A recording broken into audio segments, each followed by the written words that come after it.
What's up, Rams? My name is Leah Cackowski, back, as always, as your Thursday night sports anchor. So, as I'm sure you've already heard, CSU Football is officially back for its annual spring game this Saturday. I'll give you a rundown on everything you'll need to know heading into that one, plus Colorado State women's tennis just finished up a match against Wyoming earlier this afternoon. I'll make sure to fill you in on that one too on Thursday Night Sport, which is going right now. Man, am I excited to talk about football over the past couple of weeks because I'm just extremely excited because organized play has not been around for a while, especially because expectations are just so much higher for this fall compared to what we've dealt with over the last few seasons. Thanks to, obviously, the completely new coaching staff that Jay Norvell brings to town. Meaning things have to be better for the green and gold now that they're not under the man who must not be named, right? But like any event they do every year, this new squad on the gridiron has been practicing all spring over the course of 15 practices that just wrapped up today, which, of course, comes to a head with the annual green and gold game. They're, as always, to provide some of the best opportunities for guys lower on the depth chart to position themselves for success come fall camp.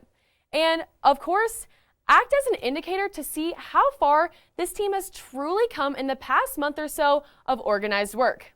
So with all of that being said, let's take a look into some keys to look out for if you end up going to the game at Canvas Stadium on Saturday afternoon.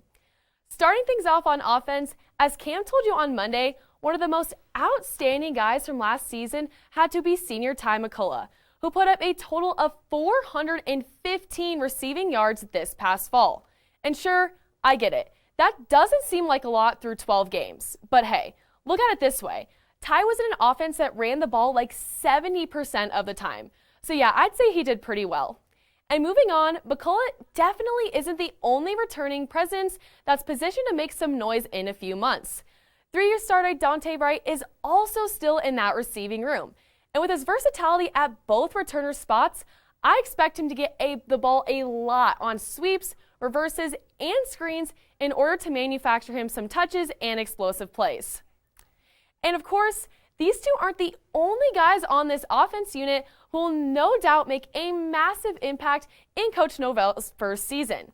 I mean, look no further than transfer Torrey Horton, who looks to be the favorite for that number one receiver spot, along with, as always, the running backs who will be facing off to the very end for that starting job, including, of course, last year's starter David Bailey, who's coming off of 752-yard season. And yet another addition from the Wolfpack, Avery Morrow, who still has another 3 years of eligibility left here at CSU and took some significant snaps at Nevada in his first 2 seasons. And okay, before I wrap up the complete look of this offense, I of course have to mention the most important position on the field, and the arms race shaping up at QB. So after last season's starter Ton Centillo transferred to JMU, this spot has predictably been really up for grabs. And newcomer Clay Millen from Nevada has really taken hold of this spot over the course of the spring. I mean, he's one of the highest ranked recruits in the Wolfpack's history. So it's pretty easy to see why this coaching staff, who got him to Reno, I might add, really believes in his upside. But beyond that, there's still a few more guys to take note of from this QB room. Redshirt freshman Giles Pooler and early enrollee Evan Oleas are both really close to that number 2 quarterback job. And like they'll need to do in this air raid system, they can clearly sling it with the best of them.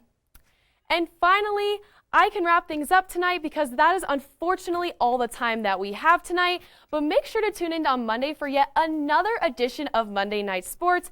Stay safe, enjoy the warm weather this weekend, and we'll see you then.